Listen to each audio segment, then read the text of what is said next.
বিসমিল্লাহির রহমানির রহিম। প্রিয় শিক্ষার্থীবৃন্দ, আজকে আমি তোমাদের ম্যানেজমেন্ট অ্যাকাউন্টিং থেকে একটি ক্লাস নিচ্ছি। ম্যানেজমেন্ট অ্যাকাউন্টিংয়ের আমি অ্যাবজর্পশন অ্যান্ড ভেরিয়েবল কস্টিং এই চ্যাপ্টারটা করছিলাম। এই চ্যাপ্টারের আজকে একটা নতুন অঙ্ক করাচ্ছি।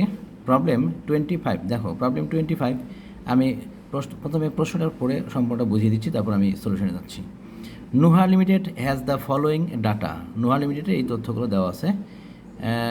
ইয়ার 1, ইয়ার 2, এখানে দুইটা বছরের হিসাব দেওয়া আছে। ইয়ার 1 ফার্স্ট ইয়ার, এটা হচ্ছে second year. Beginning inventory as পার ভেরিয়েবল কস্টিং, এখানে আমাদের বলে দিয়েছে বিগিনিং ইনভেন্টরি ভেরিয়েবল কস্টিং অনুযায়ী বিগিনিং ইনভেন্টরির পরিমাণ টাকায় দেওয়া আছে। ফার্স্ট ইয়ারে নীল আর সেকেন্ড ইয়ারে কত আছে? 40,000। Beginning inventory as per absorption costing, absorption কস্টিংয়ে আমাদের ফার্স্ট ইয়ারের ইনভেন্টরি পরিমাণ দেওয়া আছে, বিগিনিং ইনভেন্টরি দেওয়া আছে 0, আর সেকেন্ড ইয়ারে বিগিনিং ইনভেন্টরি দেওয়া আছে 58,000 টাকা। এগুলো টাকায় দেওয়া আছে। তারপর বলছে কি যে এন্ডিং ইনভেন্টরি অ্যাজ পার ভেরিয়েবল কস্টিং, এন্ডিং ইনভেন্টরি আবার দেওয়া আছে কত? 40,000 টাকা ফার্স্ট ইয়ারে, আর সেকেন্ড ইয়ারে দেওয়া আছে নীল। Ending inventory as per absorption costing, absorption কস্টিংয়েও দেওয়া আছে কত? 58,000 টাকা ফার্স্ট ইয়ারে, আর সেকেন্ড ইয়ারে দেওয়া আছে নীল, সেকেন্ড ইয়ারে কোনো পরিমাণ দেওয়া নাই। প্রফিট অ্যাজ পার ভেরিয়েবল কস্টিং, এখন প্রফিট দেওয়া আছে ভেরিয়েবল কস্টিং অনুযায়ী প্রফিটের পরিমাণ ফার্স্ট ইয়ারে 50,000, সেকেন্ড ইয়ারে 50,000। আর profit as per absorption costing, absorption costing অনুযায়ী ফার্স্ট ইয়ারের প্রফিট 68,000, আর সেকেন্ড ইয়ারের প্রফিট দেওয়া আছে কত?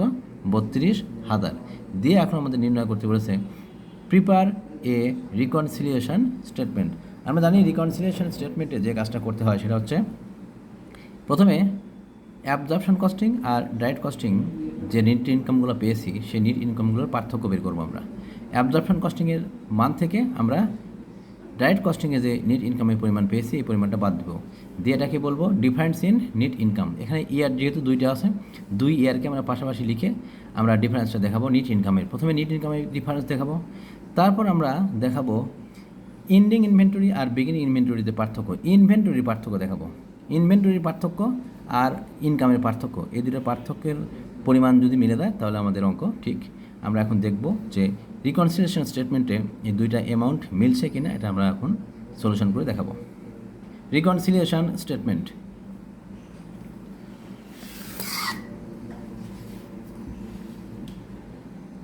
প্রবলেম 25, এখানে প্রথমে আমাদের কোম্পানির নাম Nuha limited, reconciliation statement particulars year 1, year 2 দুইটাই টাকার পরিমাণ। Net income under absorption costing আমাদের বলে দিয়েছে net income under absorption costing মেথডে 68,000 টাকা দেওয়া আছে ফার্স্ট ইয়ারে, আর 32,000 টাকা দেওয়া আছে কিসে? সেকেন্ড ইয়ারে। আর net income under direct costing, direct কস্টিংয়ে ফার্স্ট ইয়ারে দেওয়া আছে 50,000 টাকা, আর সেকেন্ড ইয়ারে দেওয়া আছে কত? এটাও 50,000 টাকা। আমরা এখন কী করব? পার্থক্যটা বের করব। তাহলে কী করবো? অ্যাবজর্পশন থেকে, অ্যাবজর্পশনের নেট ইনকাম থেকে ডাইরেক্ট ইনকাম বাদ দিব। 68,000 থেকে 50,000 বাদ দিয়ে আমরা পাচ্ছি এখানে 18,000, প্লাসে আসলো। আর এখানে 32,000 থেকে 50,000 বাদ দিয়ে পেলাম 18,000, এটাও মাইনাসে আসলো। তাহলে এটা পেলাম আমরা প্লাসে, আর এটা পেলাম মাইনাসে। তাহলে এখানে কী লিখবো? Difference in net income. Difference in net income পেলাম 68,000 টাকা ফার্স্ট ইয়ার, আর 18,000 টাকা ফার্স্ট ইয়ার, আর সেকেন্ড ইয়ারে পেলাম মাইনাস 18,000 টাকা। এবার আমরা ডিফারেন্স টু বি এক্সপ্লেইনড এ কথাটা লিখবো। তারপর নিচে লিখবো কি? ডিফারেন্স ইন ইনভেন্টরি, ইন্ডিং থেকে বিগিনিং। ইন্ডিং এখানে কি? এখানে ইন্ডিং ইউনিট না, সরাসরি আমরা টাকার পরিমাণ থেকে টাকা বাদ দিব। মানে ইন্ডিং ইনভেন্টরির টাকা থেকে আমরা বিগিনিং ইনভেন্টরির টাকাটা বাদ দিব। তাহলে প্রথমে আসছে কি? Under absorption costing. এখন আমরা অ্যাবজর্পশন কস্টিংটা আগে দেখাচ্ছি। প্রথমে অ্যাবজর্পশন কস্টিংটাই দেখাতে হয়। আন্ডার অ্যাবজর্পশন কস্টিং 58,000 থেকে, এটা ফার্স্ট ইয়ার, এই ফার্স্ট ইয়ারের অ্যামাউন্টটা দেখাচ্ছি। বিগিনিং ইন্ডিং থেকে বিগিনিং বাদ দিব। আমাদের ফার্স্ট ইয়ারের ক্ষেত্রে ইন্ডিং অ্যাবজর্পশন কস্টিংয়ের মান দেওয়া ছিল কত? অ্যাবজর্পশন কস্টিংয়ে ইন্ডিং ইনভেন্টরি মান দেওয়া ছিল 58,000 টাকা, আর বিগিনিং ছিল কত? বিগিনিং ছিল নীল ফার্স্ট ইয়ারের ক্ষেত্রে। এটা 58,000 থেকে আমরা শূন্য, মানে নীল ছিল তাই শূন্য বাদ দিলাম, বাদ দিয়ে এখানে পেলাম কত? 58,000 টাকা লিখলাম। আর সেকেন্ড ইয়ারের ক্ষেত্রে, এটা সেকেন্ড ইয়ারে, এটা ফার্স্ট ইয়ারে মানে এটা সেকেন্ড ইয়ারে। সেকেন্ড ইয়ারে অ্যাবজর্পশন কস্টিংয়ের বিগিনিং ছিল নীল, ইন্ডিং ছিল নীল, আর বিগিনিং ছিল 58,000। তাহলে নীল, তাহলে 0 থেকে 58,000 বাদ দিব, বাদ দিলে আমরা পেয়ে দেবো কত? এখানে 58,000 মাইনাসে আসবে, মাইনাসে পেলাম। আর তারপরে আসবে কি? Direct, under direct costing. এখানে ডাইরেক্ট কস্টিংয়ে ফার্স্ট ইয়ারে ইন্ডিং ইনভেন্টরির পরিমাণ ছিল, ডাইরেক্ট কস্টিংয়ে ফার্স্ট ইয়ারে ইন্ডিং ইনভেন্টরির পরিমাণ ছিল 40,000 টাকা, আর বিগিনিং ইনভেন্টরির পরিমাণ ছিল নীল। তাহলে 40,000 টাকার থেকে নীল মানে জিরো বাদ দিলে আমরা পাচ্ছি কত, 40,000 টাকা। আর এটা সেকেন্ড ইয়ারের মান, সেকেন্ড ইয়ারে আমাদের ইন্ডিং ইনভেন্টরির পরিমাণ ছিল নীল, ইন্ডিং ইনভেন্টরির পরিমাণ ছিল নীল, তাহলে জিরো। আর এখান থেকে বাদ দেবো কি, বিগিনিং ইনভেন্টরি, বিগিনিং ইনভেন্টরির পরিমাণ ছিল কত, 40,000 টাকা। আচ্ছা, তাহলে এখান থেকে আমরা পাচ্ছি কত, এই 40,000 টাকা বাদ দিলে আমরা -40,000 টাকা পাচ্ছি। এবার এখান থেকে আমরা এই অ্যামাউন্টগুলোর থেকে পার্থক্য বের করবো। 58,000 নিচে আছে 40,000, 58 থেকে 40 বাদ দিয়ে আমরা পেয়ে যাচ্ছি কত, 18,000, এটা পজিটিভে আসলো। আর এখানে -58,000 থেকে -40,000 মাইনাস করব, তাহলে এখানে মাইনাসের মান তো আছেই, এটা আবার এই মাইনাস মান থেকে মাইনাস করব -40,000। তাহলে এইখানে দেখো 58,000 সামনে একটা মাইনাস আছে, এখানে একটা মাইনাস চিহ্ন তো আছেই, ভেতরে আবার এটা মাইনাস আকারে দেওয়া আছে। তাহলে মাঝখানে একটা মাইনাস, দুইটা মাইনাস, এখানে দুইটা মাইনাস যেহেতু আছে, মাইনাস মাইনাসে প্লাস হয়ে যাবে। 58,000 থেকে আমরা এই +40,000 করব, করলে পাবো কত, -18,000। এটা কি করে আসে যে নিচে আমি ক্যালকুলেশন করে দেখাচ্ছি। তাহলে ডিফারেন্স এক্সপ্লেইনড পেলাম কত, এখানে 18,000 প্লাস, এখানে 18,000 প্লাস, মিলে গেছে। এখানে -18,000, এখানেও -18,000 মিলে গেল। এবার আমি এই অ্যামাউন্টটা, এইখানকার অ্যামাউন্ট নিচে নোট আকারে ক্যালকুলেশন করে তোমাদেরকে একটু বুঝিয়ে দিচ্ছি, খেয়াল করো। ডিফারেন্স ইন ইনভেন্টরি নোট, এটা জাস্ট বোঝানোর জন্য, এটা অঙ্কের বাইরে, তোমরা জাস্ট বুঝে নিও। এটা অঙ্কে আমাদের সমাধান যখন করব বা পরীক্ষা যখন আসবে, এটা নিচে এতটুকু অংশ দেখানোর কোনো দরকার নেই। নোট, অ্যাবজর্পশন কস্টিং ফার্স্ট ইয়ার, আমরা জানি ইন্ডিং ইনভেন্টরি থেকে বিগিনিং ইনভেন্টরি বাদ দিব, ইনভেন্টরি পার্থক্য দেখাচ্ছে এখানে।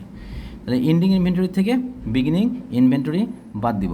আমাদের প্রশ্নে ইন্ডিং ইনভেন্টরি ফার্স্ট ইয়ারে দেওয়া ছিল 58,000, আর বিগিনিং ইনভেন্টরি ছিল নীল, নীল মানে কি, জিরো। তাহলে 58,000 থেকে জিরো বাদ দিলে আসবে কত, 58,000, এটাই আমরা লিখছি এখানে 58,000, এই যে 58,000। আর অ্যাবজর্পশন কস্টিং সেকেন্ড ইয়ারের ক্ষেত্রে, অ্যাবজর্পশন কস্টিং সেকেন্ড ইয়ার কী আসবে, ইন্ডিং মাইনাস বিগিনিং। এখানে আমাদের ইন্ডিং ইনভেন্টরি সেকেন্ড ইয়ারের ক্ষেত্রে ছিল নীল, জিরো, আর বিগিনিং ছিল কত, 58,000। তাহলে দেখতে পাচ্ছি বিগিনিং যেহেতু 58,000 আছে, ইন্ডিং যেহেতু, হ্যাঁ বিগিনিং 58,000 আর ইন্ডিং ছিল জিরো, জিরোর থেকে 58,000 বাদ দিলে এখানে -58,000 আসবে। সেই 58,000ই আমরা এই এখানে লিখছি সরাসরি -58,000। আচ্ছা, তারপর direct costing first year, direct কস্টিংয়ের ক্ষেত্রে ফার্স্ট ইয়ারের ইন্ডিং থেকে ফার্স্ট ইয়ারের বিগিনিংটা বাদ দিব। ফার্স্ট ইয়ারের ইন্ডিংয়ের পরিমাণ সরাসরি আমাদের অঙ্কে দেওয়াই আছে কত, 40,000 টাকা, আর ফার্স্ট ইয়ারের ইন্ডিং দেওয়া আছে, ইন্ডিং দেওয়া আছে 40,000, বিগিনিং দেওয়া আছে জিরো। তাহলে 40,000 থেকে জিরো বাদ দিলে আমরা পাচ্ছি কত, 40,000 টাকা। এবার direct costing second year, second ইয়ারের ক্ষেত্রে ইন্ডিং থেকে বিগিনিং বাদ দিব একই রকমভাবে। এইখানকার ইন্ডিংয়ের পরিমাণ আবার দেওয়া আছে নীল, এখানে ইন্ডিংয়ের পরিমাণ দেওয়া আছে কত, নীল, আর বিগিনিং দেওয়া আছে কত, 40,000। তাহলে ইন্ডিং থেকে বিগিনিং বাদ দিলে আমরা পেয়ে যাচ্ছি কত, -40,000। তো এই যে এইখানে আমরা একটা 40,000 প্লাসে এই 40,000, আর এই 40,000 মাইনাসে এই 40,000 পেয়েছি আমরা। তো আমরা এখানে বসিয়ে দিলাম, এখানে বসিয়ে দিয়েছি।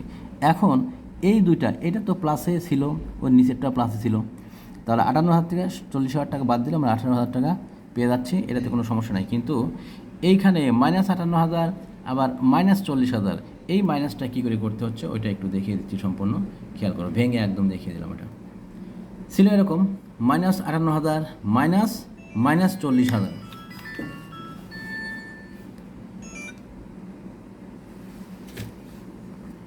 -40,000। তো দেখতে পাচ্ছি -58,000, এখানে মাইনাস চিহ্ন থাকবেই, আর এই ব্র্যাকেট মানেই এটা হচ্ছে ভেতরে একটা মাইনাস আছে ভেতরে, তাহলে মাইনাস দিলাম ভেতরে। এই মাইনাস আর এই মাইনাস গুণ করলে আমরা পাচ্ছি কি, প্লাস, মানে 58,000 এটা মাইনাসে আছে, আর প্লাস হাতে কত, 40,000। তাহলে 58 থেকে 40,000 বাদ যাবে, যেহেতু মাইনাস চিহ্ন বড় সংখ্যার সামনে আছে তাই এখানে মাইনাস চিহ্ন আসবে, তাহলে -18,000। তাই এটা মানেই হচ্ছে ব্র্যাকেটের মধ্যে 18,000। এই ছিল আমাদের অঙ্ক, আজকে এ পর্যন্তই। সবাই ভালো থাকো।